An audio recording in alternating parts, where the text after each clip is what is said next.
Olá pessoal, sejam todas e todos bem-vindos. Eu sou o Gonçalo e este é o episódio número 5 do Lixo Podcast.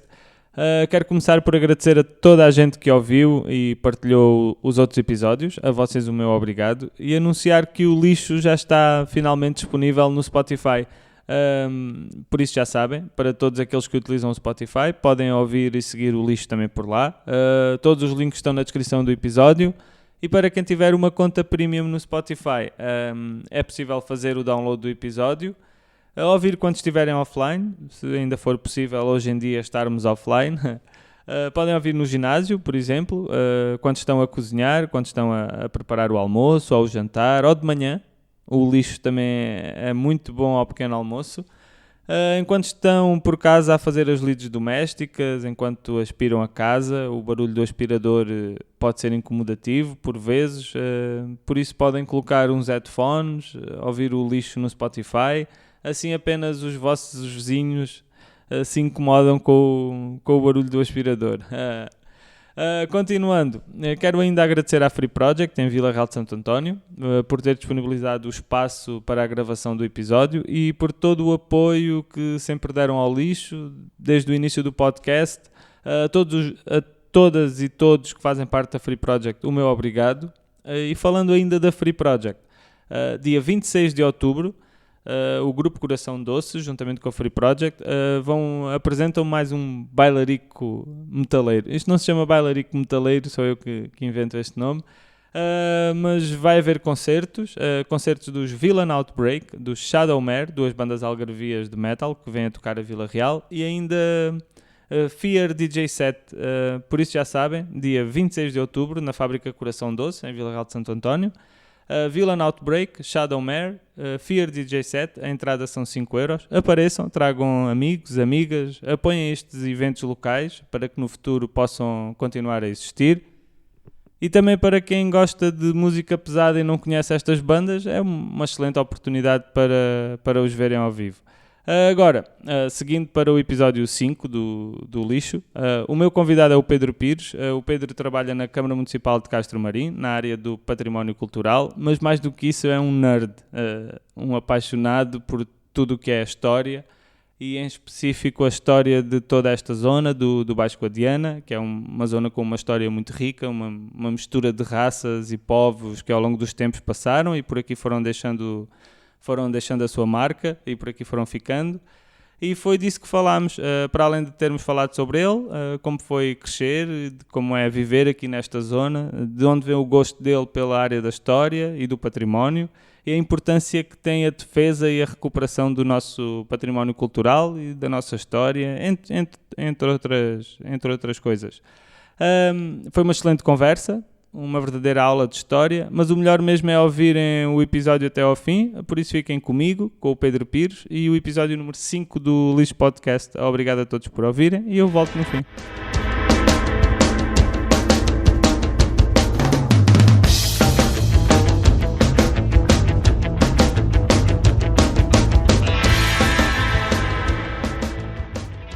Então, já acabaram os dias medievais, já saiu a Santa em Monte Gordo. Várias santas. Agora no rescaldo, como correu o teu verão? Bem, boa tarde, Gonçalo. Obrigado desde logo pelo convite. O meu verão é sempre uma época crítica.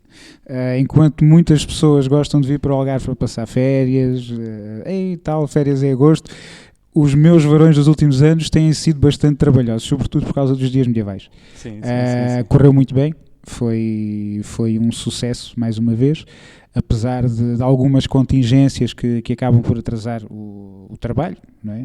Tem muito a ver com a situação da Câmara Municipal de Castro Marim nos últimos tempos, mas a equipa trabalha muito por amor à camisola, com muita vontade. Sim. E pronto, acho que o resultado está à vista. Bem, já passou uma semana, mas a coisa ainda estou a recuperar. Correu bem este ano a edição dos medievais? Correu muito bem. Foi um ano, desde logo porque não tivemos mosquitos, que é uma foi bom, coisa é sempre bom. Essa parte foi boa. Acho que os mosquitos se enganaram da data e vieram na data Vieram uma agora, semana antes. agora é que chegaram. Sim, agora chegaram agora. Acho que vieram para a saída das Santas e pronto, não, mas correu muito bem. Tivemos cerca de 90 mil visitantes. Nos 4 dias, 90 mil pessoas. Nos 5 dias, 90 mil pessoas. 90 mil pessoas, desde a abertura do mercado, que se faz no início da tarde, até ao final, até ao fecho. E todos os artistas e todas as atividades que se realizam durante os medievais, o que é que tu gostas mais? Qual é aquela... Eu posso dar a minha opinião, eu gosto do grupo Condor. Espetacular. Música. Ainda por cima agora tocam músicas do Game of Thrones, espetacular. Anéis, sim. É a exposição dos instrumentos de tortura. Sim. É sempre bom ver aquilo que se fazia antigamente. E é aquele grupo das andas, de mascarados de demónios.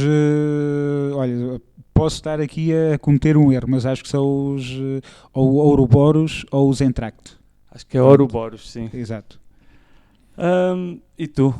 Eu, desde logo, é-me difícil escolher. É muito difícil escolher porque gosto bastante. Gosto realmente dos Ouroboros e dos Entracte. Gosto bastante. Acho que, sobretudo, quando fazem o chamado passacalhas, ou seja, fazem aqueles espetáculos, andam pela rua. Os Condor, acho que já fazem, juntamente com os outros, já fazem parte da mobília. Sim, já fazem parte. Eles, por exemplo, os Condor faltaram aí, não vieram durante 1 ou 2 anos e as pessoas notaram a diferença. Voltaram. Eu gosto muito de uma banda, que eu sou um bocadinho mau para nomes, que fazem também animação de rua. Eu penso que eles são franceses. Qualquer coisa, Pipe Band. Eles são muito bons. Eles são muito bons. Vestidos de escoceses. Exatamente, nórdicos, são esses mesmos. São muito bons. Nós temos outras animações de rua. Tivemos um casal muito giro este ano que interagia com o público de forma muito engraçada. Acho que o espetáculo do torneio a cavalo com a GNR. E as demonstrações militares também no Forte. Também é muito do Forte entra já um bocadinho no registro diferente, porque já é o século XVII. No entanto, acaba por ser, na minha opinião, uma escolha acertada, porque o monumento que nós lá temos, o Forte São Sebastião, juntamente com a cerca, são do século XVII. Exato, e acaba por ser algo diferente dentro da própria época medieval, e que acho que as pessoas se percebem que Castro Marinho é mais do que época medieval, teve muita importância da época moderna tudo aí. A exposição de tortura, de certa forma, ajuda-nos a ver um pouco como eram algumas mentes na época medieval. É claro que aquilo que está ali retratado é mais o geral da época, mais o geral europeu, sobretudo em França e em Espanha. Em Portugal a Inquisição já é mais do século XVI. Vem com o Dom João III, mas alguns como o enforcamento já se praticava o garrote, ou seja, nós tínhamos uma espécie de Inquisição sem ser declarada, um bocadinho mais soft. No entanto, eles não davam por cá. Uma tortura de brandos costumes. Exato, é uma tortura. É isso mesmo. Mas com jeitinho. Mas com jeitinho, não vamos ser como. Vamos ser humanos, vamos ser mais humanos, não é? Vamos enforcar. E falando mais sobre ti, onde é que nasceste? Onde é que viveste quando eras mais novo? Sou nado e criado no Concelho de Castro Marinho, em São Bartolomeu do Sul. Uma pequena aldeia onde para o comboio quando vai para Castro Marinho. Estação do comboio, exatamente. Ainda resido lá. Não é? Apenas fiz um pequeno hiato quando estive na universidade, aqui na Universidade do Algarve. Tenho 34 anos, agora no próximo dia 13 de outubro. Está bem. Vou fazer 13 de outubro. É abençoado. A última aparição da Nossa Senhora, aqui uma pessoa muito religiosa como eu, não é? Bastante. Portanto, no final tu pões aí no podcast, eu vou pôr o meu NIB e bem para o pessoal fazer umas transferências. Exatamente. E o que é que estudaste? Olha, antes disso, como é que era viver em São Bartolomeu quando eras mais novo? Viver em São Bartolomeu do Sul, olha, nós antes de começarmos este podcast estávamos a falar um bocadinho da nossa geração, aquelas conversas de velho que já temos autorização para ter. Exato, assim que passas dos 30 já consegues, já podes falar sobre... no meu tempo e tal. Viver em São Bartolomeu do Sul foi ótimo. Vivíamos na rua, brincávamos muito, jogávamos de futebol, íamos jogar ao campo de futebol. Quem tinha uma bola era rei. Recordo-me uma vez. Era o dono da aldeia. Era o dono da aldeia, exatamente. Eu lembro-me uma vez que íamos jogar futebol todos contentes, mas alguém deu um chute na bola, caiu em cima das pitas, rompeu a bola e já ninguém jogou futebol nesse dia. Aquela pessoa teve que ser expulsa. Teve que ser expulsa. Tem traumas ainda. Pois. Não, mas nós. Recuperando, agora tu fizeste-me essa pergunta e eu algo que eu penso normalmente é, já não se vêem tantas crianças a brincar na rua em São Bartolomeu do Sul. Eu penso que isto é geral, todos os sítios, como existia no meu tempo. Também se calhar não há tantas crianças não há, de forma alguma. A escola primária, para já, há crianças, óbvio, mas a escola primária está fechada, já não funciona. Mas foram ótimos tempos. Foram, sem dúvida, ótimos tempos. Uma vida mais simples. Lá está, falando às gerações, falando já nosso como tempo. O nosso tempo, a vida era muito mais simples. É isso mesmo. A vida não era mais simples, nós é que tínhamos menos responsabilidades. Era bom. Muito bom. E o que é que faziam os teus pais? Os meus pais faziam e ainda fazem. A minha mãe trabalha aqui em Vila Real Santo António, numa superfície comercial, no Corvo. Já tens um patrocínio. Supermercados Corvo. Vamos ver, olha, era bom, exatamente. Supermercado Corvo. Ele trabalha lá desde que abriu o supermercado Corvo, portanto já faz parte já tem muitos anos. Sim. Exatamente. Dona Carolina, portanto, quem ouvir isto e for comprar pão é a Dona Carolina. Digam-lhe que eu mando um beijinho. E o meu pai é carpinteiro. Desde os seus 12 anos, tem 59 anos, portanto é toda uma vida e é daquelas pessoas que gosta muito daquilo que faz. É uma boa arte. É, uma boa arte. Eu conheço também um carpinteiro e fico espantado com aquilo que eles conseguem, fazer. Ele é um artista, porque ele gosta. Daí, nós ao gostarmos daquilo que fazemos, completamente, é muito mais fácil. E ele gosta muito e passo a imodéstia, não é? E o orgulho, mas ele tem bastante jeito naquilo que faz.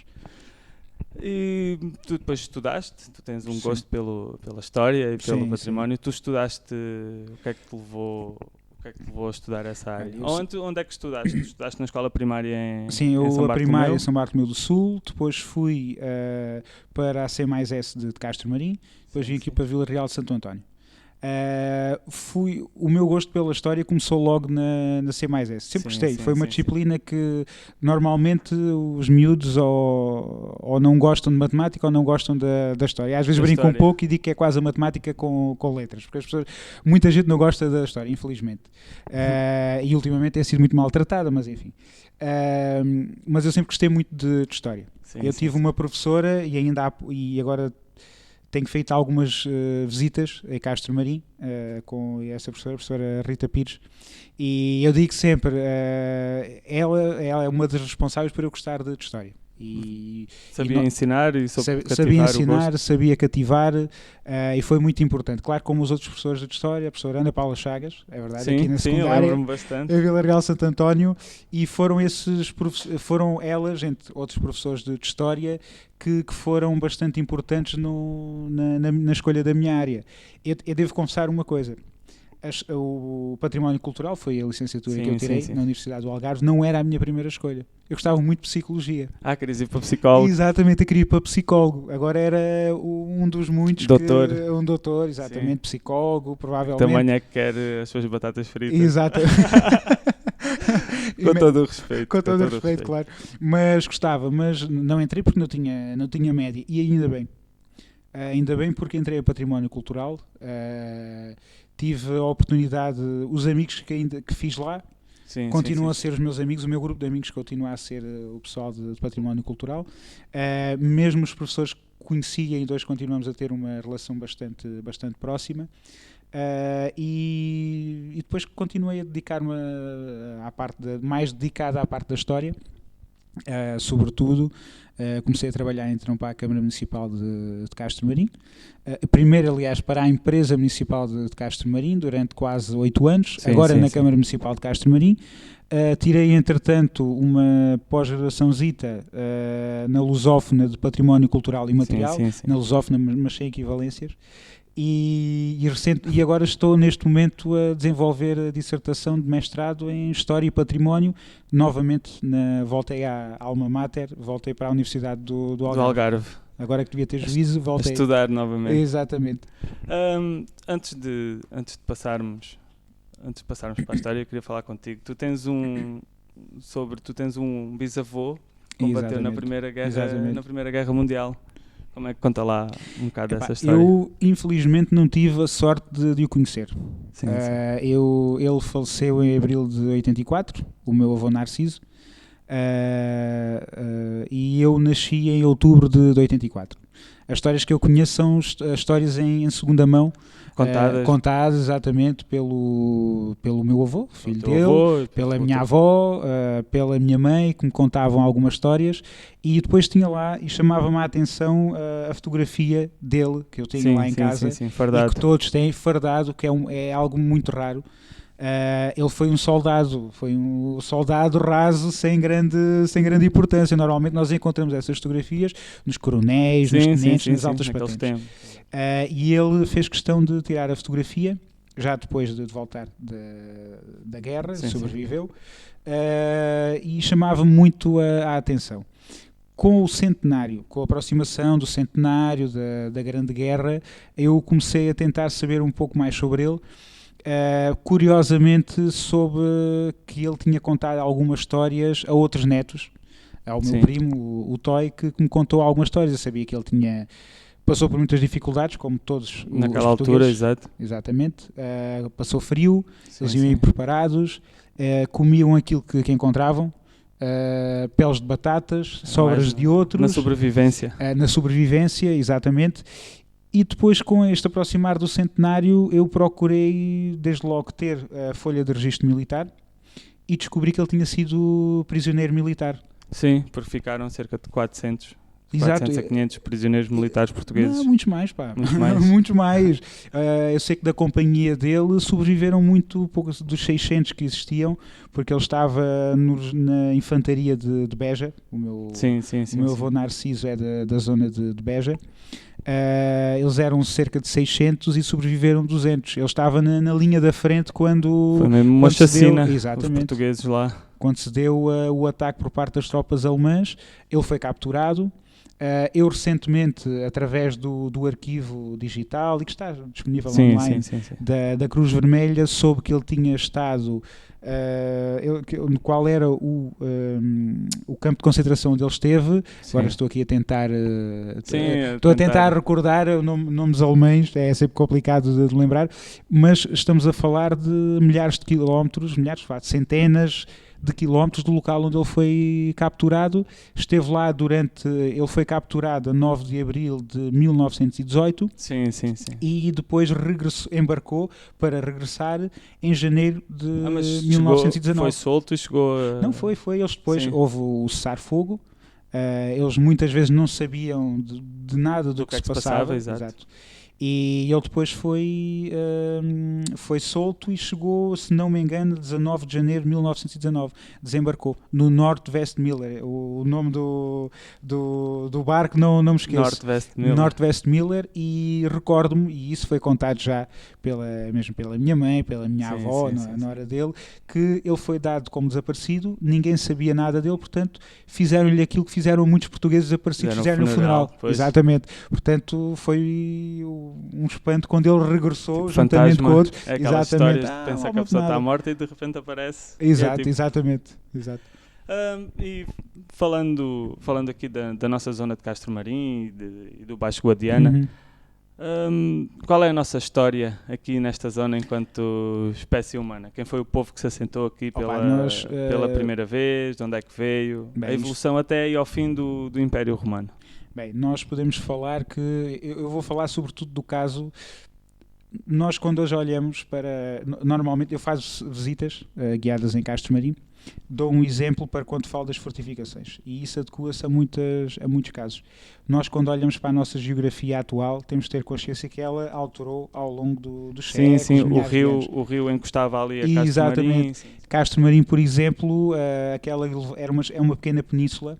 O castelo, Castro, onde está o castelo, era uma pequena península. Toda esta zona de Vila Real Santo António provavelmente era chamado delta do rio Guadiana.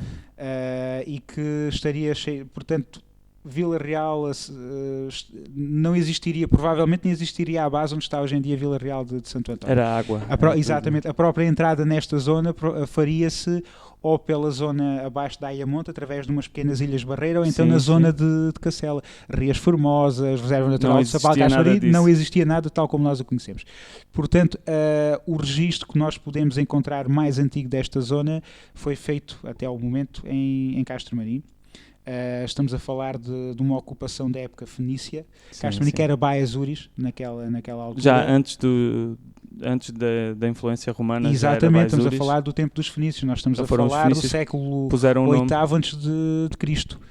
Estamos a falar de quase 3.000 anos atrás. Estou a falar de quase 3.000 anos atrás, não quer dizer que não existisse antes. Sim, antes que não existisse antes. E é o mesmo tipo de vestígios que se encontra, por exemplo, em Ayamonte, do outro lado do rio. Ou seja, era tudo a mesma... Exatamente. O mesmo povo. Era quase tudo o mesmo povo. Esta ideia que nós temos de fronteira é uma ideia muito atual e muito recente, que se dá sobretudo com a conquista do Algarve aos mouros, já em meados do século XIII, e posteriormente dá-se uma definição entre a fronteira. Até aí isto era tudo o mesmo território. O mesmo território. Exato. Nós temos depois, Castro Marim evidenciou-se sobretudo pela questão comercial, muito influenciada pelo Golfo de Cádiz, que influenciava toda esta zona, e Castro Marim era um meio de entrada no Guadiana. Exatamente, no Rio Guadiana. Castro Marim e Ayamonte eram as portas de entrada e de saída do Rio Guadiana. Povos como os fenícios começaram a criar pequenos entrepostos comerciais, saíram do atual Médio Oriente, começaram a criar vários entrepostos comerciais, chegam a esta zona e descobrem que as margens do Rio Guadiana são ricas em minério. Ou seja, e terá sido esse até o momento, com os factos que nós temos até hoje, poderá ter sido essa a origem de Baia Azuris. Não conhecemos o significado do nome. Não conhecemos o significado do nome, mas provavelmente terá sido aí o início do chamado da urbanização do território, enquanto urbe, enquanto núcleo organizado. Essa importância chegou mesmo até à altura dos romanos. Nós sabemos, por exemplo, no século V, VI a.C., terá acontecido aqui qualquer cataclismo na zona que terá interrompido o povoamento. Não sabemos a razão. O que é que aconteceu? Não sabemos, para já não sabemos a razão. Sabemos, dado os vestígios arqueológicos, que houve aqui qualquer coisa. Mas nós temos uma continuidade, sobretudo pela questão comercial. Nós temos a entrada aqui, por exemplo, de muitas espécies que existiam então só no Médio Oriente. Os vestígios mais antigos foram encontrados aqui. Os vestígios mais antigos agora eu confundo sempre, de coentros até ao momento em Portugal continental foram encontrados aqui, segundo a arqueóloga Ana Margarida Arruda, foram encontrados aqui. Não sei se na tarde de hoje encontraram alguns mais antigos. Estas coisas são assim. Os coentros entraram por Castro Marim. Mas Castro Marim e toda esta zona seriam uma forma de entrada à margem do que acontecia, por exemplo, na zona do Elva, de muitos produtos que os fenícios traziam, comercializavam nesta zona e depois recolhiam o que encontravam aqui e levavam para os outros sítios. Eles eram um povo comercial, e foi essa a importância de Castro Marim até à chegada dos romanos. E tivemos os fenícios, depois... Nós tivemos sobretudo os fenícios, tivemos também aqui a presença dos cartagineses, sobretudo pela questão comercial. Uma das maiores coleções de cerâmicas áticas, ou seja, da região da Grécia, foi encontrada aqui em Castro Marim. Aliás, o símbolo do núcleo museológico do Castelo Castro Marim é grego. É retirado de um desenho dessa cerâmica. É uma espécie de um pequeno cervo, uma pequena corça. E nós temos, por exemplo, se nós formos ao núcleo museológico, aquilo que nós encontramos é uma ínfima parte de tudo o que foi encontrado. Aliás, o próprio castelo foi muito pouco escavado. E nós encontramos ali, por exemplo, uma ânfora, que era um reservatório para líquidos, sobretudo, ou mesmo pasta de peixe, que veio da zona de Cádiz há cerca de 2.500 anos atrás. Nós temos cerâmicas do norte da África, nós temos cerâmicas da zona da Grécia, lá temos lá um catálogo daquilo que existia. Isto era uma enorme mistura de mistura de culturas e de povos, vinha cá tudo parar. Era. Isto de nós temos de vir para cá muito turismo, sim, não é? Sim, antigamente era igual. Antigamente, nós algarvios temos, exato, culturalmente estamos predispostos para contactar com outros povos. Sim. Não é? Por acaso temos facilidade em aprender se calhar outras línguas e em compreender. Isto é uma questão cultural, é uma questão muito antiga. Somos quase comerciantes por natureza. Por natureza. O pessoal do Norte diz assim, o pessoal do Sul é muito desconfiado. Eu acho que tem a ver com esse contacto com outros povos. Tem a ver com essa pronto, ter muita influência dos países mais árabes e assim, eles também são muito desconfiados a negociar. Não, também. Não são negociantes, nós, por exemplo, aqui nesta zona existem poucos vestígios. Aliás, na zona de Cacela nós encontramos, Cacela era então a cabeça deste território. Era a parte mais importante. Exatamente, o território do Baixo Guadiana, Alcoti, Castro Marim e atual Vila Real de Santo António, toda essa zona era chamada um íclim. O íclim era um pequeno distrito rural e a cabeça era Cacela. Era a capital. Cassala, exatamente. Portanto, o pessoal de Cacela é que mandava em Exato. nós. Olha, já viste como é que as coisas mudam. Como é que as coisas são. E Castro Marim, nessa altura, o povoamento seria muito disperso. Aqui em Vila Real de Santo António, na zona de Alcotim, temos então vestígios, temos na zona de Giões, então mais para o interior temos muitos vestígios. Sim. Exatamente. No caso de Castro Marim, os vestígios são mais dispersos. Também porque não era fronteira, não é? E porque não quer dizer que eles não existissem, não quer dizer que não existisse o povoamento. Isso nunca está, mas seriam casais dispersos. Por exemplo, na zona do Val do Boto, até ali ao lado de São Bartolomeu do Sul, junto ao local onde passa o comboio. O comboio, exatamente. Nós temos vestígios de uma vila romana, que era uma grande herdade romana, e tudo indica que houve uma continuação até à época islâmica. Portanto, então houve ali alguma povoação durante muito tempo que se perdeu o vestígio. O que aconteceu foi que na sociedade, a sociedade islâmica era uma sociedade sobretudo ligada às cidades, mas que aqui neste caso teve uma grande ligação com a questão, com a ocupação rural, é onde nós encontramos a maioria dos castelinhos, as fortificações da ocupação, mas é uma zona que merece e precisa de ser mais estudada, sobretudo o conceito de Castro Marim. Tem que haver tem que escavar mais. Tem que escravatar mais.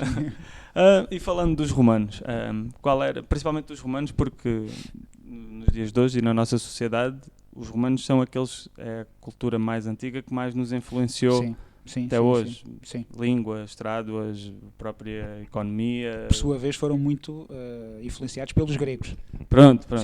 Há sempre alguém que influencia alguém. Mas pronto, falando dos romanos, o Guadiana antigamente era mais navegável até dentro da península. Sim. Eu gostava de saber qual era o interesse deles nesta zona. Era que o cobre, antigamente transportava-se muito cobre para fabricar bronze, devia ser a coisa mais importante que se transportava por aqui. O Cláudio Torres até refere a existência de minas de ouro. Se nós formos para a zona interior do Baixo Guadiana, sobretudo na zona de Alcoti, nós encontramos vários topónimos ligados à questão do minério. Portanto, o interesse dos romanos era o interesse que já vinha dos seus antecessores, o interesse comercial, sobretudo a exploração do minério, mas não podemos esquecer outra coisa, a questão das pescas e da riqueza que toda esta zona da Baía de Monte Gordo. Eu agora, quando vou falar de Baía de Monte Gordo, não vou falar apenas de Monte Gordo de povoação. Exato. Toda esta baía que é desde a chamada... Não existia naquela altura, da Ponta da Areia, tal como nós a conhecemos, até à zona de Cacela. Tudo isso era a Baía de Monte Gordo. Por exemplo, São Bartolomeu do Sul, ainda no século XVI, era conhecido como São Bartolomeu de Monte Gordo. Nos documentos é Monte Gordo, ou o sítio, a capela de São Bartolomeu no sítio de Monte Gordo. Portanto, a riqueza dos mares, destes mares, não é uma realidade atual, é uma realidade que já vem de antigamente. Nos vestígios encontrados, por exemplo, no Castelo e em vários locais, encontram-se vários vestígios ligados à pesca. A própria moeda a moeda cunhada em Castro Marim no século I depois de Cristo, e não era qualquer terra que cunhava moeda, está lá a moeda Baezuris, que tem normalmente ou uma espiga de trigo, que simboliza o pão, não é? Sim. Mas também tem normalmente ou uma embarcação ou um atum. Esta zona era muito rica em pescado, o que terá dado origem, por exemplo, também à exploração das salinas nesta zona, que deverá remontar à época dos fenícios. É uma atividade já muito antiga. Muito antiga, exatamente. Eu, às vezes brinco um bocadinho e digo que o pessoal de Castro Marim, tal é a ligação que temos ao sal, que até o nosso sangue é salgado. O sangue é salgado. O sangue é salgado. E depois os romanos, quanto tempo é que eles tiveram cá? Quem foi o povo que mais teve cá até essa altura? Nós sabemos, por exemplo, que no castelo, e mesmo na zona onde está atualmente o forte, se encontram vestígios de romanos até ao século II depois de Cristo. O que os romanos fizeram, e isso faziam em muitos territórios onde encontravam aglomerados urbanos fortes, era dividir para reinar. Sim. E o que acontece nessa altura é uma saída das pessoas, eles são quase incentivados, e nós encontramos muitos vestígios, por exemplo, ali na zona da Lesíria, em Castro Marim, que é a zona junto ao cemitério e atrás do forte. Encontramos aí muitos vestígios romanos. E encontramos também muitos vestígios em São Bartolomeu do Sul, na minha terra. Pronto, nasceste mesmo. Foi destino. Foi o destino. Ainda recentemente foi identificado, aliás, foi relocalizado um forno de ânforas romano em São Bartolomeu do Sul. Acreditas que existem mais do que um, provavelmente 3 ou 4, e é o registro mais tardio de um forno romano nesta zona. Estamos a falar do século IV depois de Cristo, e que tem a particularidade das peças, as ânforas que foram lá encontradas têm a assinatura do oleiro, que é uma coisa muito pouco comum. É comum, aliás, encontramos em Espanha, em França e por todo o antigo Império Romano, mas aqui em Portugal existem poucos casos e poucos exemplos disso. Foi a primeira marca de cerâmica que existiu em Portugal, provavelmente. E depois os romanos, o Império Romano caiu, não foi de um dia para o outro. Não. Já imaginaste, agora fazendo uma pausa, já imaginaste se isso acontecesse hoje em dia, se nós vivêssemos de baixo? Imagino isso muitas vezes. Acabar toda a organização política e todas as instituições. Há aí muitas vozes a anunciar o fim dos tempos, exato. Não é? E pelo que vemos, o que se está a fazer e para onde estamos a caminhar certos a nossa sociedade do planeta. Pronto, essa queda do Império Romano foi uma queda gradual. Não foi. Sim, exato. Isso não foi de um dia para o outro. Não foi do dia para o outro. Foi algo gradual. As pessoas foram-se habituando a isso. Hoje em dia, acontecer isso hoje em dia, eu acho que nós estamos, eu não quero ser um mau augúrio nem nada disso, mas nós estamos aqui a sofrer períodos de transformação tal como nós conhecemos. Exato, período de revolução. Isto é tirar-nos o tapete do momento para o outro. As coisas estão a mudar e não estão a voltar a ser como... Nós habituámos a ver a Europa unida, agora temos o Brexit. Pronto. Foram os ainda não temos. Ainda não temos, que eles ainda não saíram e estão bem agarradinhos. Estão aos gritos ainda lá no Parlamento. Estão aos gritos no Parlamento ainda e bastante agarrados. Nós temos, por exemplo, a Espanha, que antes da unificação também existiam vários reinos. Existia o Aragão, existia Castelo e Leão, existiam vários reinos. Exatamente, Catalunha, que era o reino de Aragão, ou seja, existiam vários reinos e depois unificaram-se. Nada garante que aquilo, tal como os meus amigos espanhóis vão, se ouvirem isto, vão-me dar uma pedrada, alguns deles, mas nada nos garante que daqui a 10 anos a Espanha exista tal como nós a conhecemos hoje em dia, porque existem divisões. Portanto, estas mudanças, a história é cíclica. Volta sempre a acontecer. Exatamente. E as pessoas unem-se, caem, separam-se, unem-se outra vez. Exatamente. Nós fomos ver a história da Europa e do mundo. Nós percebemos que isto é tudo muito efêmero, nada é dado como garantido. O euro tal como nós o conhecemos, antes de pegar como pegou este euro, já tinham existido 2 tentativas anteriores de euro que foram de euro não, deste tipo de moeda comum. Penso na Escandinávia existia uma. E a coisa não vingou. Nada nos garante que daqui a 10 anos nós voltemos ao escudo ou outra e à moeda. peseta ali aqui ao lado. Portanto, esta sociedade tal como nós a conhecemos fica sempre alguma coisa, não é? Fica sempre algum vestígio, mas nós podemos estar aqui a assistir a uma fase de transição, de mudança. Sim. Um evento tipo aquele que mudou aqui a zona de Castro Marim, que esta zona toda, não, que ninguém sabe, e que ninguém sabe, falar, que ninguém sabe como o que é que terremoto de aconteceu. 1755. Sim, mas esse temos registro, sabemos Sim, o que esse é que temos aconteceu. registros. E tudo leva a crer, por exemplo, que esta atual geografia da costa tenha alterado profundamente no terremoto de 1755. A professora doutora Cristina Garcia, na sua tese de doutoramento, avança mesmo isso, que terá sido a altura da viragem. Existiriam mais ilhas barreira em toda esta zona, na zona de Espanha, e que se alteraram com o terremoto de 1755.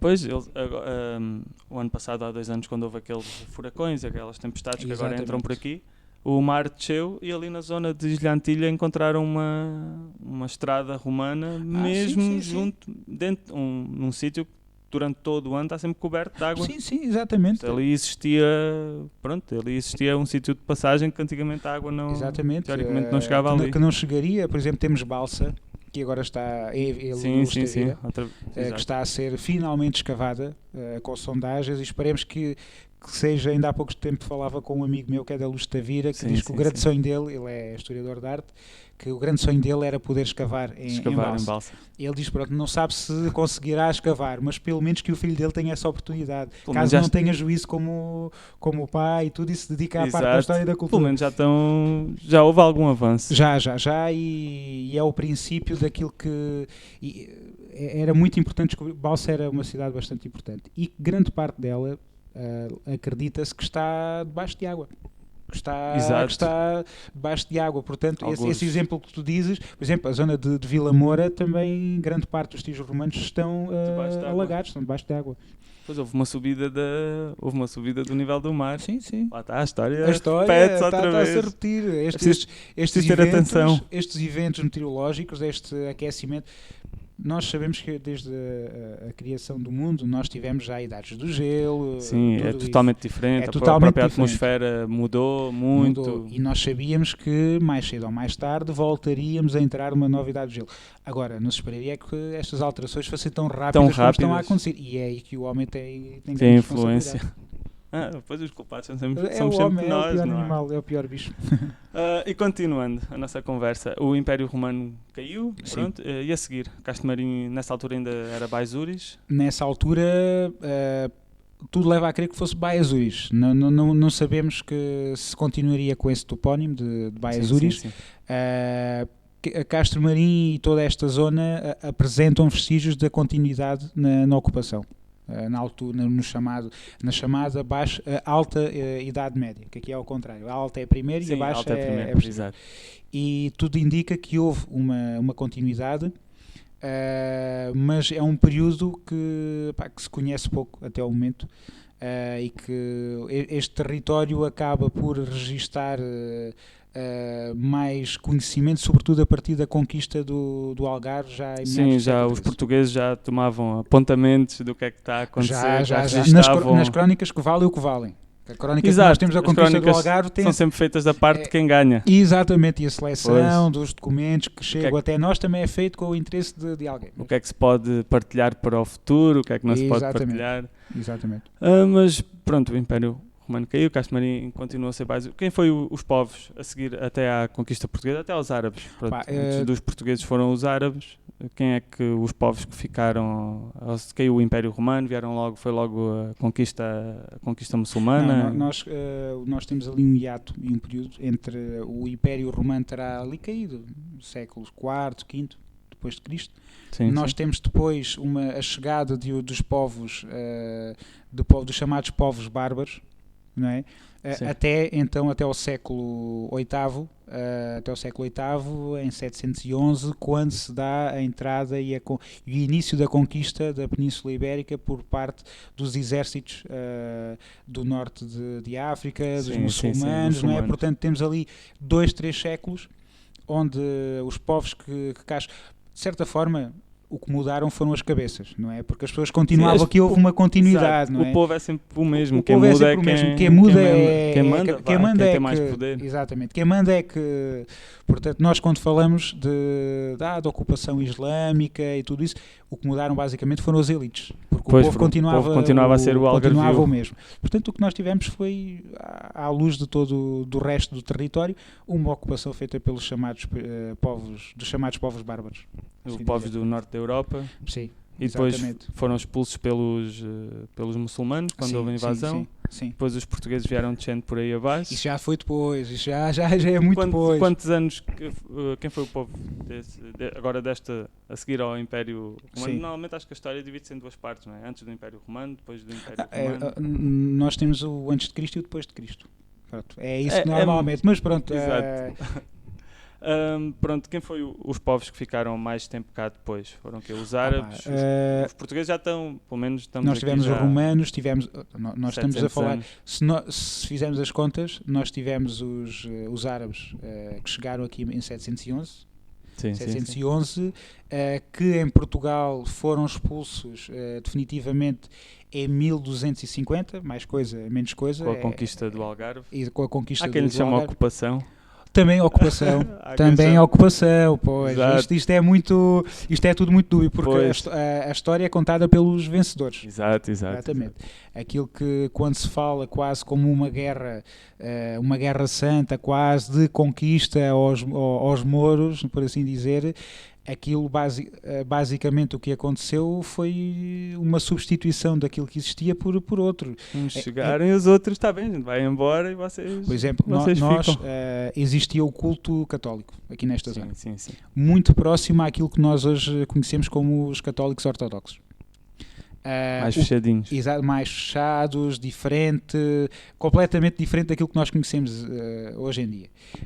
Ainda há pouco tempo li uma entrevista do professor Cláudio Torres, e isto sem ser a minha área de conhecimento, eu sou um bocadinho mais da época moderna, mas ele contava que aquilo que acabou por acontecer foi quase uma conquista dos católicos de Cluny, dos cristãos, uma substituição. Sim. Foi quase uma guerra entre povos católicos. Exatamente. Nós temos o caso na conquista de Lisboa.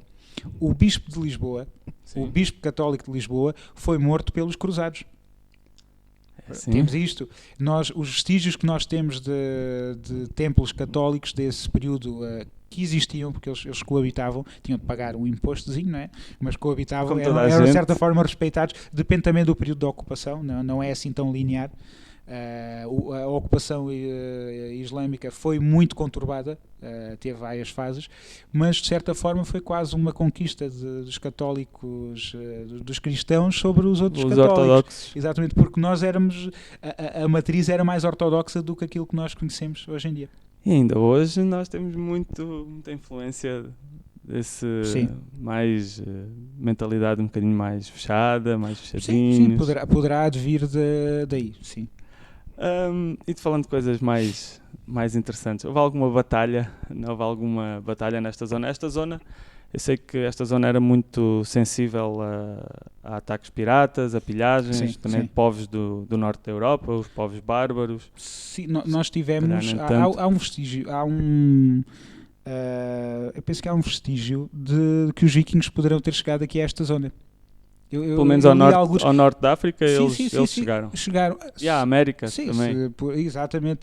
Portanto, eu vi em qualquer sítio que eles poderiam ter chegado aqui a esta zona do Rio Guadiana, mas isto não até estar provado. Pela lógica, se eles chegaram ao norte da África, também andaram aqui a tentar saquear alguma coisa. Era o estilo de vida deles. Nós tivemos, durante grande parte da nossa história, ataques da pirataria berber. Pirataria do norte de África. Aí o especialista é aqui o nosso amigo Pessanha, o Fernando Pessanha, que é o homem dessa zona da pirataria. Passa aqui muito tempo. Exato. E ele, em conversas com ele e consultando outros autores anteriores, nós tivemos, de certa forma, muita pirataria berber.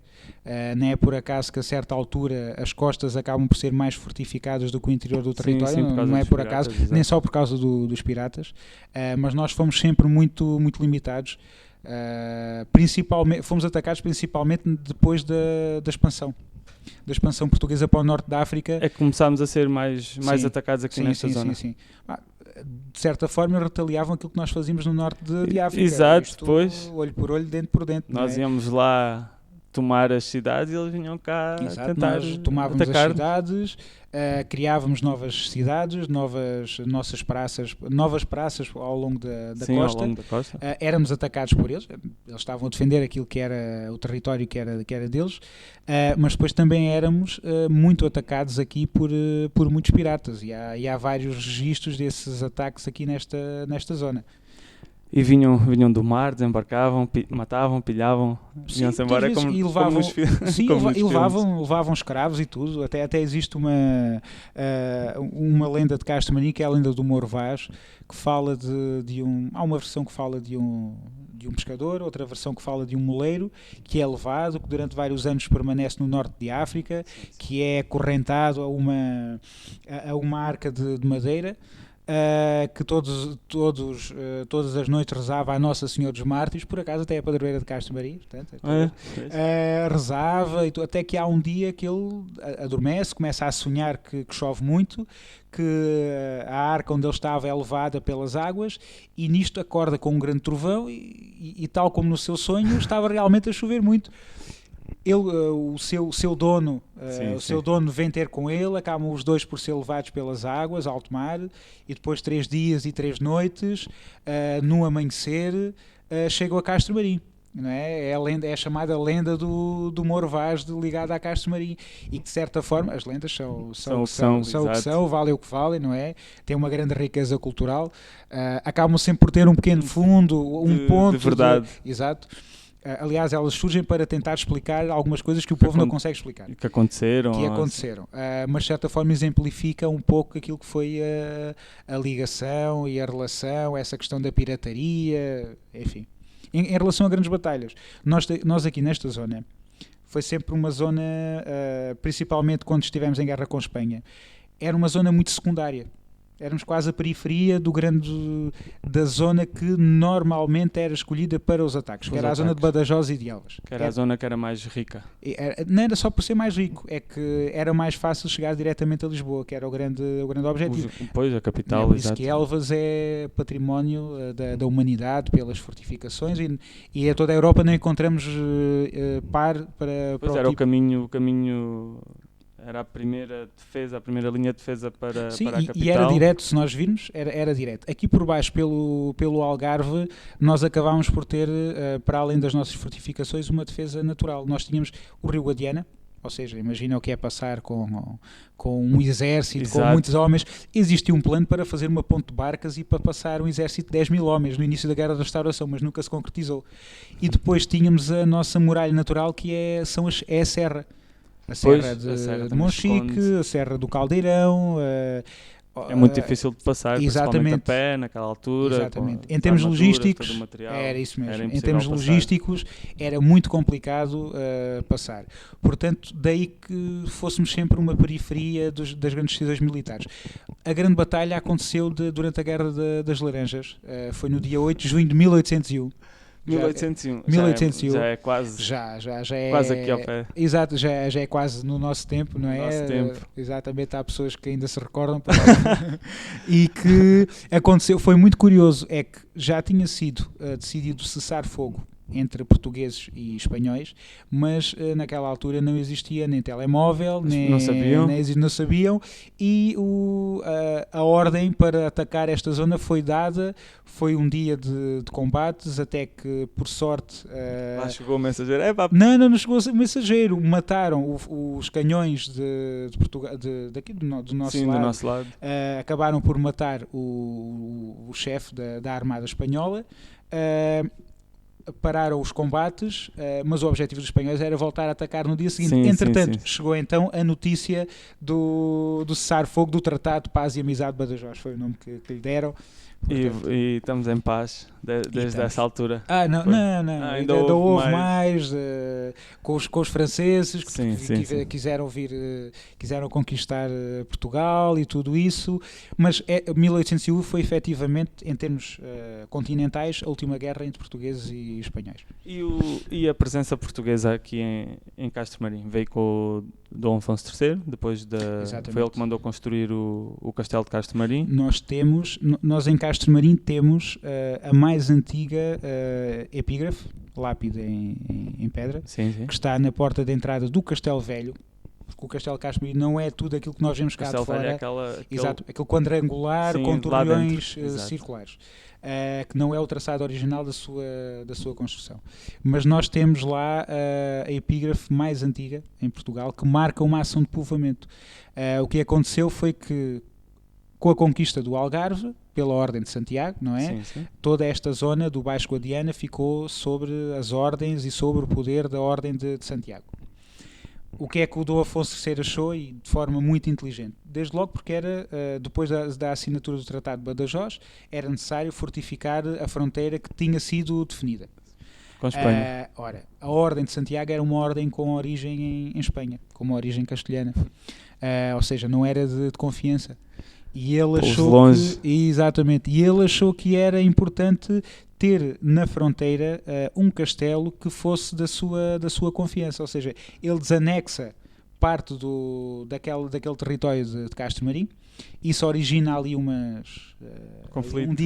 pequeno conflito com a Ordem de Santiago, mas foi uma coisa que se resolveu muito rapidamente. Para 2-3 meses resolveu-se, o que é muito rápido para a altura. Imagino o que é que é muito rápido. Estamos a falar de 1271, em 1272 então é resolvido, ou seja, isto começa ali em dezembro de 1271 e em janeiro, fevereiro de 1272 já estava resolvido, e terá sido aí nessa altura que houve uma ordem para se fazer póvoa, ou seja, para se povoar, uma ordem real para povoar. O Castelo de Castro Marim, a data que nos aparece na epígrafe é 1274. Terá sido com a construção do castelo que marcou então o início do povoamento. Hoje o conhecemos. Tal como hoje o conhecemos. As casas no início estavam concentradas lá em cima, no castro nós chamamos do castelo. Estava naquela. Sim. Aquilo que nós hoje conhecemos como castelo é a chamada vila adentro, que nós encontramos em muitos locais de Portugal. A parte mais antiga tinha aquela primeira fortificação que foi feita, o castelo, e depois tinha as casas à volta, tinha as casas, começou a ficar grande, foi muralhada. Exatamente, foi construído. Hoje em dia, a parte que a gente conhece como castelo é só mesmo... É a vila de origem, a vila o burgo medieval. É como em Faro, é como em Faro, exato. Exato. E nós encontramos aí em muitos sítios. Depois, 5 anos depois da construção do castelo, o Dom Dinis manda construir então a cerca medieval, sim, em 1269, e curiosamente é a obra mais antiga e a primeira conhecida do reinado de Dom Dinis. É a construção da cerca medieval em Castro Marim. Entretanto, dá-se também, entre a construção do castelo e da cerca, dá-se a Carta de Foral, 1267, que determina os direitos e os deveres da povoação e que cria o termo, ou seja, o Conselho de Castro Marim. 1267. 8 de julho de 1277. É o dia da Terra? Não, o dia da Terra é 20, mas é o dia da freguesia. O dia da freguesia. Tá, a Terra é o 24 de junho. Então, o 8 de junho é o dia da festa? O 8 de julho é o dia do foral, sim, e o dia da freguesia.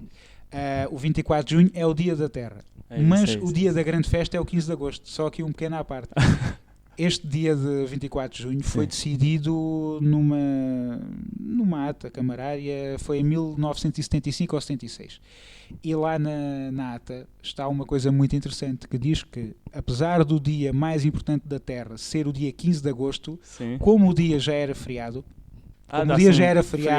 exatamente, escolheu-se o dia 24 de junho devido à importância popular para ter um feriado, ou seja, houve uma chique espertice bastante interessante ali da parte do pessoal de Castro Marim.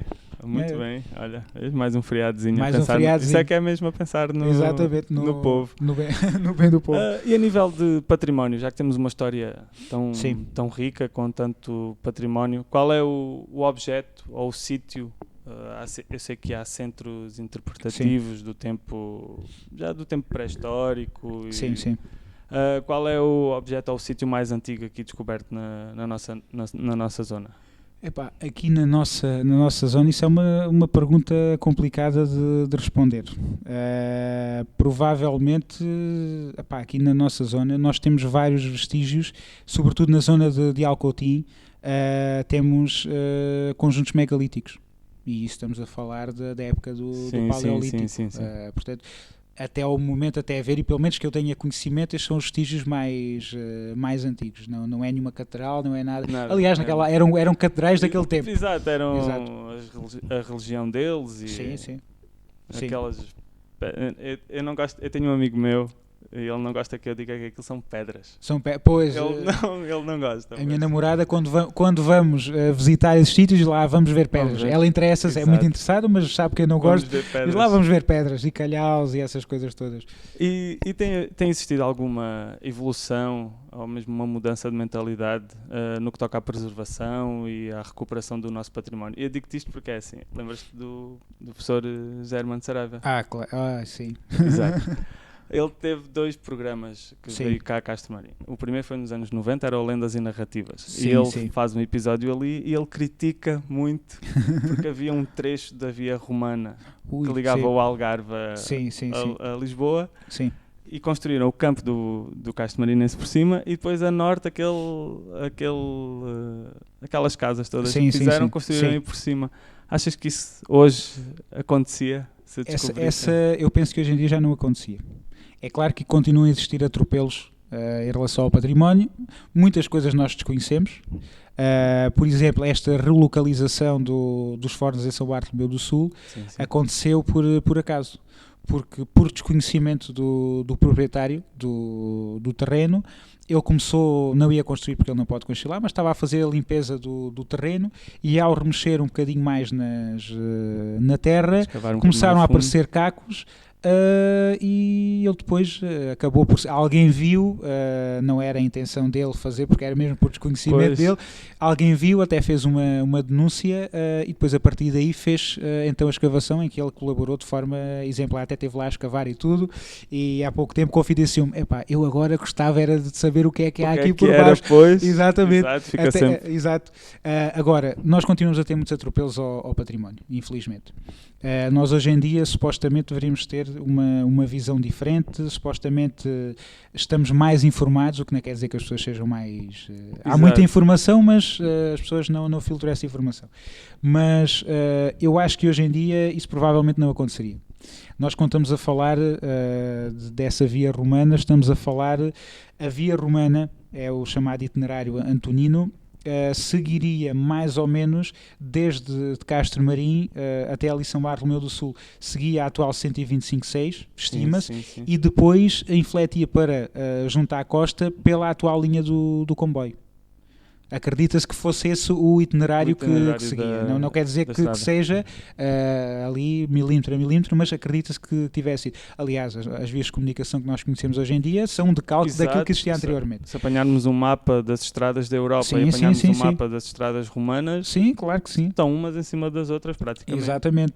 Agora, eu sei que na altura construiu a Via do Infante, encontraram também outros trechos desse e houve aí uma tentativa de tentar desviar a via e tudo, mas isso acabou por não ir para a frente. Eram outros tempos. Eram outros tempos. Hoje em dia, em Castro Marim, a verdade é que desde há cerca de 20 anos para cá nós temos assistido a uma maior preservação do património, sobretudo o património construído.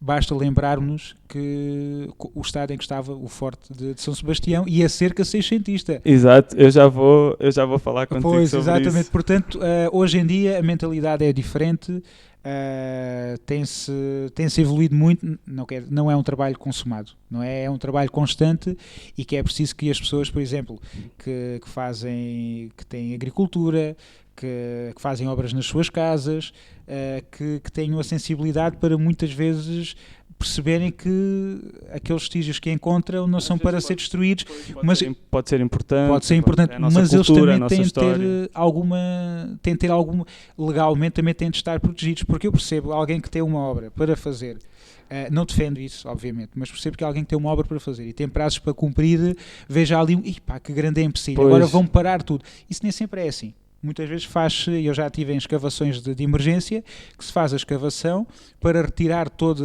a informação e tudo, e depois pode-se continuar a obra. Agora, legalmente essas pessoas acabam por não estar protegidas, não é? Se houvesse, da parte da nossa legislação, maior proteção, se calhar hoje em dia algumas coisas não se havia mais sensibilização em relação ao património. Claro que sim. E aqui na zona, falando agora nos projetos, falaste já fizeste trabalho de arqueologia, ter que escavar. Sim. Aqui na zona, quais são os projetos que se têm feito nessa área? Sei que há o bairro islâmico em Cacela Velha. Nós agora, neste momento, estamos é atual, não é? Ali em Cacela, felizmente, que iniciaram no ano passado um projeto de 7 anos. Ou seja, é escavação de um mês por ano. Normalmente na arqueologia é assim, é uma escavação de um mês e o resto do ano é para analisar aquilo que foi encontrado. Este ano foi o segundo ano do projeto. Tive a oportunidade de assistir a uma pequena conferência onde falaram os dois responsáveis pela parte da arqueologia, a professora Cristina Garcia, e o responsável pela parte da antropologia, porque eles estão a escavar uma zona de cemitério, e é um projeto fantástico, porque nós às vezes temos de perceber que quando escavam um local não estão apenas a descobrir ali a história de Cacela. Aquilo dá-nos informações fantásticas sobre toda a zona. Eles acreditam que aquele espaço que estão a escavar seja o cemitério dos primeiros cristãos que povoaram, que vieram com os exércitos do norte e tudo isso, que se instalaram aqui. Que se instalaram ali na zona de Cacela. Ora, aquilo dá-nos muitas informações da questão da alimentação, da cultura, da sociedade, dá-nos informações fantásticas. Em Castro Marim, recentemente, foi em 2017, 2018, terminaram as escavações na chamada Porta do Mar, que existia na cerca medieval, que terá sido construída na altura em 1279, que sofreu algumas alterações ao longo da sua história e que depois, com a Guerra da Restauração, foi entaipada para criar ali uma bateria militar, o chamado baluarte de Malpique. Ou seja, é mais uma escavação um bocadinho longe do âmbito da escavação de Cacela, mas que é uma escavação bastante importante.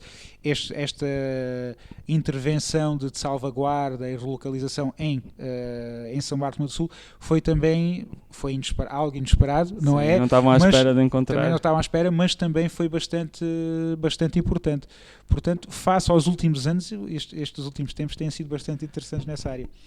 E os eventos, como os dias medievais? Agora já estamos quase no fim, já estamos aqui a controla o tempo, dás-me a rédea, não calma. O João, que é teu colega, como estávamos a dizer, o João diz que ninguém vai ouvir. Ninguém vai ouvir isto. Está ao fim de 30 segundos, o pessoal desliga e tudo. Mas pronto, olha, os eventos como os dias medievais, a organização desses eventos, tem ajudado à preservação da cultura e da nossa história. E antes de responderes, eu vou voltar outra vez ao professor Jair Armando Saraiva. Sim. O professor Jair Armando Saraiva. Porque eu gostava, o meu gosto de história, o meu gosto pela história. O professor Jair Armando Saraiva tem um grande mérito. Foi despertar muitas pessoas para a importância da história. A mim, por exemplo. Exato, o que ele dizia e tal. A maneira como ele explicava, ele sabia explicar. Ele era cativante, sem dúvida. Agora, em termos científicos, é sempre discutível. Mas pronto, também era a informação que ele tinha naquele tempo. Ao dispor dele, era o que ele estudava. Sim, pronto. Mas, como eu estava a dizer, no segundo episódio, já no Horizontes da Memória, o professor voltou aqui outra vez. E foi na altura dos primeiros dias medievais. Sim. Ele criticou muito o estado do forte e o estado do castelo, principalmente o forte. O forte estava mesmo... Sim, eu recordo. E nota-se que com a evolução dos medievais tem havido uma evolução também em Castro Marim. É importante esses eventos, mesmo com toda a dor de cabeça que dá e que tu fazes parte da organização. É uma dor de cabeça que acaba por ser saudável. É trabalhoso, é uma dor de cabeça, mas no final nós andamos por aquelas ruas e no final, e sabemos a reação das pessoas, acaba por ser gratificante. Esses eventos eu considero Posso estar aqui a cometer algum erro, mas eu acho que uma coisa não está ligada com a outra. Eu acho que foram bastante legítimas as críticas do professor Germán de Saraiva, naquela altura, tanto que o forte daquela altura de Horizontes da Memória, quem está a ouvir-te, se tiver a oportunidade de ver estão no YouTube, como podem estava procurar, naquela altura e como está hoje em dia, não tem nada a ver uma coisa. Nada, não tem nada a ver. Estamos a falar do forte e da cerca seiscentista, que fazia a ligação entre o forte e o castelo. Exato. E conformava a grande praça forte de Castro Marim. O próprio castelo tem sido alvo de pequenas intervenções, necessita claramente de uma grande intervenção. É um projeto complexo que está também muito ligado à questão dos fundos europeus, fundos comunitários. É preciso dinheiro, obviamente, para se fazer. Dinheiro para tudo. É para tudo, mas é necessário, mas aos poucos têm-se feito pequenas melhorias. Agora com a questão do projeto para a abertura da porta este do castelo, para criar mais uma zona pedonal. Sim, mais uma entrada. E mais uma entrada, o que leva a que se preserve também mais uma parte. Agora, eventos como os Dias Medievais em Castro Marim ajudam a colocar sobretudo Castro Marim em termos culturais no mapa. Os Dias Medievais cumpriram este ano a 22ª edição. Foi um dos primeiros eventos deste tipo de recreação a nível nacional. E é uma referência. Eu normalmente digo que nós estamos no top 5 das festas medievais. Exato, em Portugal.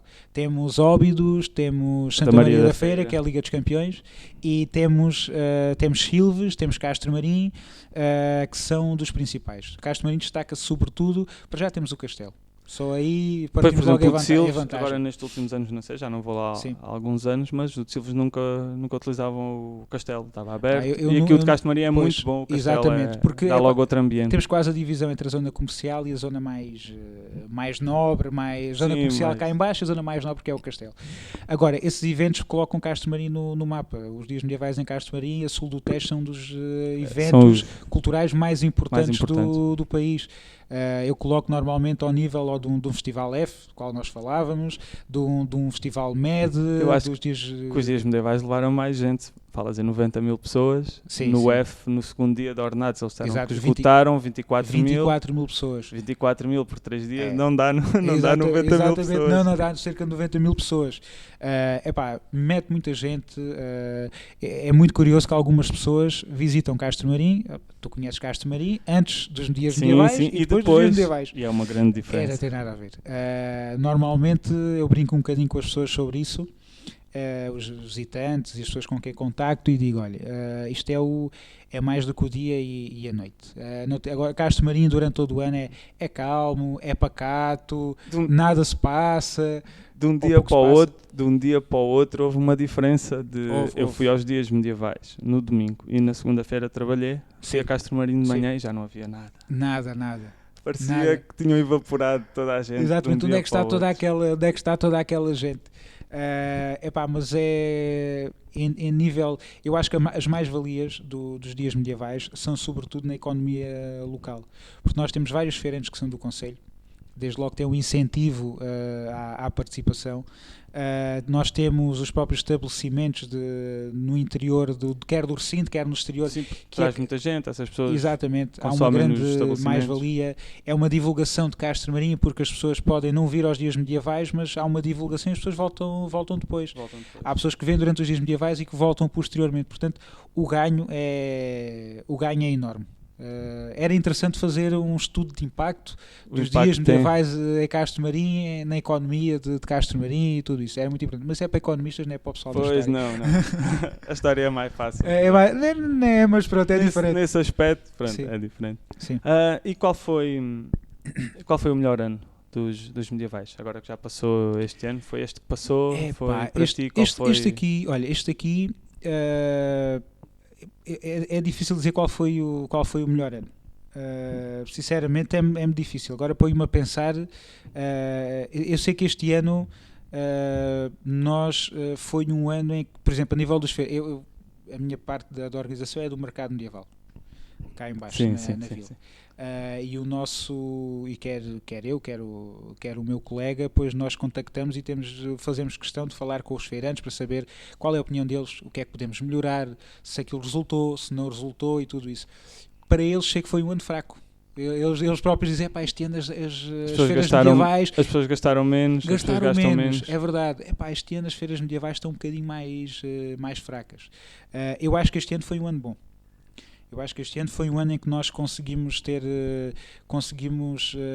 ali uma feira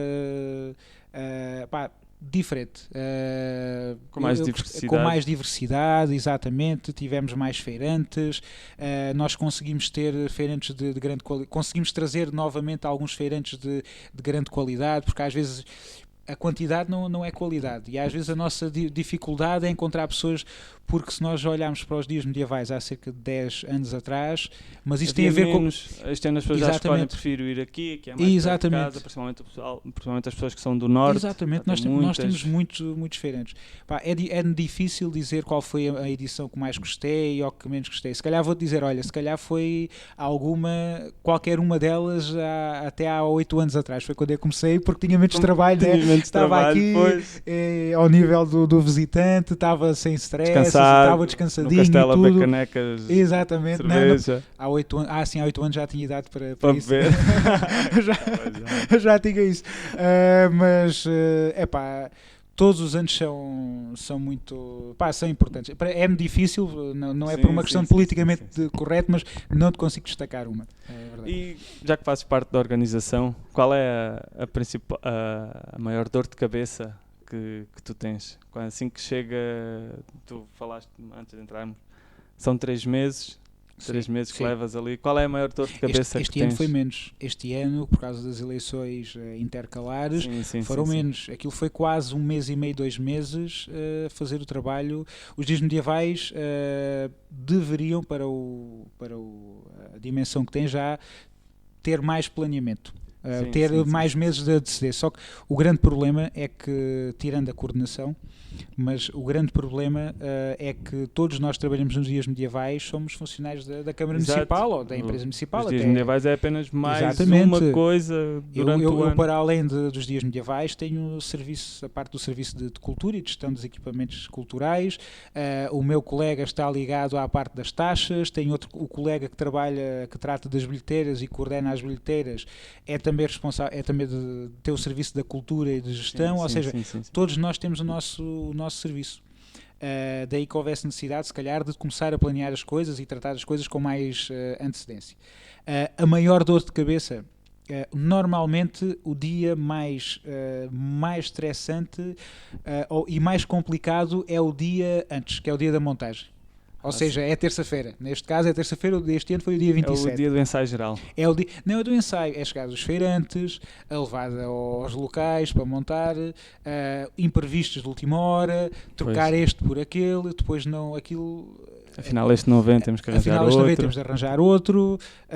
Deixa lá ver, uns dias antes começa a questão da energia, a questão das ligações da água, as desistências, vir mais gente e depois este não encaixa ali. É um trabalho complexo. Mas vale a pena depois? Vale a pena. Vale a pena depois de tudo montado. O meu colega, o Otílio, dizia-me, eu só amanhã que era no dia 28, quando começar o desfile é que eu vou descansar mais um bocadinho, ou seja, depois há coisas durante o próprio evento, não é? Olha, houve uma ruptura de água, este ano por acaso tivemos uma ruptura de água no primeiro dia, que não foi grave, e tivemos uma já depois do final do último dia, que felizmente aconteceu aí 1 hora depois do fecho da meia-noite. Era quase 1 da manhã, liga-me alguém a dizer, uma ruptura. Tínhamos a rua de São Sebastião, que é a rua da GNR, quase toda alagada. Cheia de água. Exatamente. Há falhas de energia, a equipa o piquete da eletricidade que é preciso ligar, mas o grande trabalho, de certa forma, acaba, entre aspas, acaba ali no dia, quando começa a feira. Pronto, grande parte do trabalho está para trás. O trabalho depois durante os dias também é trabalhoso, mas já é diferente. É uma questão de ir gerindo e de saber responder a qualquer eventualidade. Também vais criando calo. Também 8 anos nisto também já há coisas... Sim. É como ao macaco. Pois, também vai criando calo. Sim. Pronto, e agora, continuando na publicidade da Castro Marim, o que é que, para quem quer visitar Castro Marim, o que é que pode visitar a Castro Marim? O que é que Castro Marim aconselhas? é possível, por exemplo, visitar, passar um dia inteiro não só em Castro Marim, mas como no concelho de Castro Marim. Nós temos uma diversidade de, como muitos outros locais, não é? Mas Castro Marim é o de Castro Marim. Temos de puxar a brasa aqui claro. do nosso lado. Eu puxo Pois, de gosto. Mas nós temos não só a questão do património cultural e o património histórico, nós temos o castelo para visitar, onde temos a exposição da Castro Marim, primeira sede da Ordem de Cristo. Sim. Pronto, que teve grande importância em Castro Marim. Temos a exposição de instrumentos de estrutura medieval que tu gostas muito Eu e gosto que continua, muito. agora continua durante todo o ano, já não... Agora continua, eu gosto sim, muito sim, daquela sim. exposição. Desde a renovação na 20ª edição, que permanece durante todo o ano. Adaptada, não é? Porque há certas estruturas, não é? Recriadas que não podem ficar cá fora porque com as chuvas estragam-se. Sim. Temos o núcleo museológico dentro do castelo, temos a nossa Casa do Sal no centro da vila, que é o grande espaço de exposições de Castro Marim, que tem exposições temporárias. Temos o mercado local, onde temos vários produtos da zona, sobretudo de Castro Marim, mas de produção local. Nós queremos reabrir em breve o Centro de Interpretação do Território, que face à questão da transição, de final da empresa municipal e tudo isso, que está ainda, mas queremos no fim da burocracia. Exatamente, sim, há sempre questões que são impossíveis de contornar. Temos as próprias ruas de Castro Marim, onde nós podemos ver exemplos fantásticos de trabalhos de massa em termos de arquitetura popular, das platibandas que em Castro Marim são fantásticas. Temos as nossas salinas, que são visitáveis. E o spa? O spa de água, exatamente, que ainda não fui, já visitei o local, mas nunca lá fui.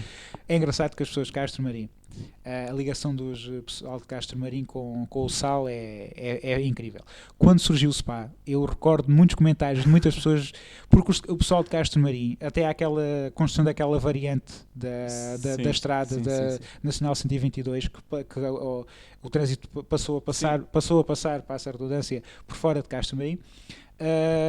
Os quintais das casas do limite de Castro Marim terminavam nas salinas. A salina fazia parte quase do quintal e das traseiras não havia quase divisão. E as gerações mais daquele pessoal já nos seus 40, hoje em dia 40, 50 anos, iam para lá e brincavam lá. Tinham um jogo do preto e do branco, em que basicamente andavam à atacada uns com os outros, com o fango, com o barro, com o lodo das salinas, e era engraçado que eles chegavam a casa. Hoje em dia temos o spa. E eles diziam, se eu no meu tempo chegasse a casa com a roupa suja ou com um bocadinho de lodo, levava logo com a esfoliação em cima, né? A carga de porrada era a esfoliação. O que é que eles faziam? Muitas vezes brincavam em boxers, em cuecas ou em ceroilas. E as mães o que é que faziam? Elas, o primeiro sítio onde iam ver se estava sujo era o elástico das ceroilas e dos boxes, porque se tivesse lá um bocadinho de lodo já sabia que eles tinham andado lá a brincar. As pessoas já tinham uma muda de roupa, tinham que aguentar durante a semana os que tinham, semana toda. Não, mas era, ou seja, temos as salinas para visitar, temos o spa, temos a casa de Odeleite em Odeleite, que também é um espaço que foi musealizado, uma antiga casa agrícola e comercial de finais do século XIX, início do século XX. Nós temos o rio, que se tiver a oportunidade, começando aqui em Vila Real, Santo António, espetáculo. De passear de barco pelo rio é fantástico. Depois temos a nossa gastronomia, as nossas tradições, as lendas e os contos de Castro Marim. É de uma riqueza enorme e que nós podemos passar. Dá para tirar muitas fotos, para partilhar nas redes sociais. A melhor foto. Tem ali o Jardim Andaluz, logo à entrada. Temos eu não sou muito fã do Jardim Andaluz, verdade seja dita, mas a melhor fotografia de Castro Marim que eu adoro e que aconselho a toda a gente é fotografia tirada sobre Castro Marim desde a porta do forte.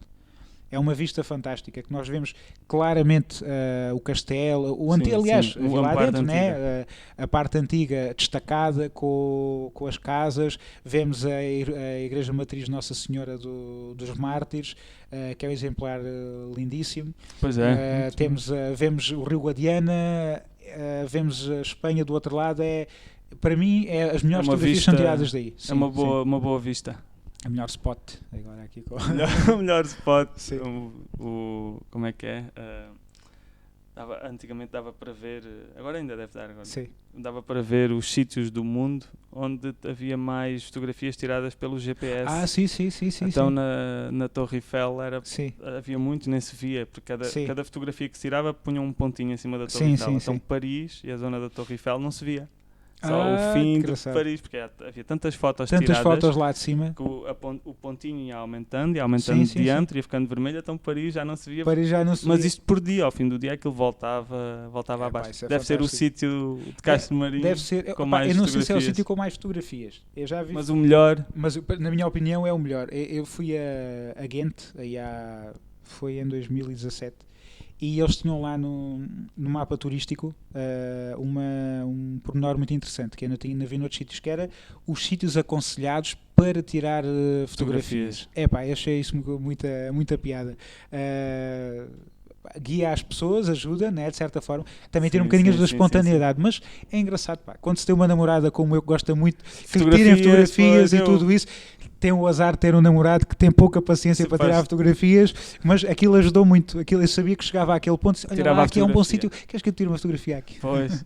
Tira aqui no mapa, que assim aqui não preciso decidir o que é que vou tirar, o que é que não vou tirar, está aqui o mapa diz. Pronto, olha, e antes de acabarmos, queria que me dissesses onde é que se come bem em Castro Marim e aqui na zona. Onde é que se come bem em Castro Marim e na zona? Ainda quero estar aqui a fazer publicidade, pá. Mas podes fazer à vontade, não tem mal. Olha, eu gosto muito de ir ali a um espaço em Castro Marim, que é a Tasca Medieval. Por acaso também gosto muito das pizzas do Corvo também, mas eu padeço daquele mal de muita gente que, na tua terra diz-me lá um sítio porreiro para ir comer, e eu conheço poucos, conheço mais de fora do que do interior. Mas em Castro Marim tu encontras espaços muito interessantes para comer. Se fores para a zona da Serra, encontras pequenos locais para comer aquela comida de tacho e de panela que eu adoro. Também eu. O peixinho grelhado, mas prefiro aquelas comidas de um almocinho de grão. E onde é que se come aí nessas zonas perdidas da Serra? Porque de vez em quando encontra-se olha, agora estou-me a lembrar de uma coisa. Encontra-se pérolas, olha, uma pérola, eu gosto muito de sopas. Sobretudo aquelas sopas consistentes, em que tu pões a colher e a colher fica de pé, com tanta coisa que tem lá dentro. Eu adoro sopas. E uma das melhores sopas que eu provei é uma sopa que se fazia e que se faz ainda hoje, em Odeleite, na Casa Merca, que é a sopa de fedeus. Fedeus. O que é um fedeu? Um fedeu era o desperdício da massa que utilizavam para fazer o pão, que juntavam. As pessoas tinham de aproveitar tudo e mais alguma coisa. E que faziam os pequenos fedeus, que é uma espécie de lágrimazinhas feitas em massa, e que depois colocava, aquilo tem chouriça, tem uns fedeus, aquilo é muito bom. Aquilo é muito bom. Em Odeleite. Tem que ir lá. Eu conheço o descendente da família Merca, tem que ir lá comer uma sopa de fedeus. Eu acho que eles ainda fazem, pelo menos até há pouco tempo faziam. Eu espero que continuem a fazer. Espero bem que sim. Olha, obrigado por teres aceito o convite. Era essa. Já foi uma boa conversa, já estamos aqui já há algum tempo. Foi animada, passou menos nada. Agradeço teres aceito o convite e espero que possas voltar numa próxima edição. Eu agradeço bastante o convite. Depois de quase uma semana lá conseguimos gravar isto. É verdade. Entre os medievais e os problemas no trabalho. Os problemas do trabalho e tudo isso, os imprevistos. Agradeço muito sucesso para a iniciativa, que é bastante interessante, porque divulga o pessoal da zona, o que é que se faz aqui na zona e até à próxima. Está bem, obrigado. Até à próxima. Até à próxima.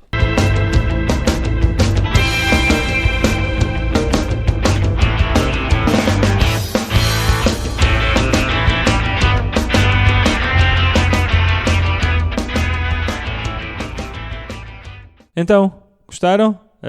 Eu gosto muito de conversar com o Pedro, sempre, ou de o ouvir falar apenas. Aprendi muitas coisas novas nesta conversa. Espero que quem ouviu também tenha aprendido algo de novo, principalmente da história, da nossa presença enquanto espécie humana nesta zona e do seu impacto também. Por isso já sabem, visitem toda esta zona, não só Castro Marim, mas como toda a zona do Baixo Guadiana.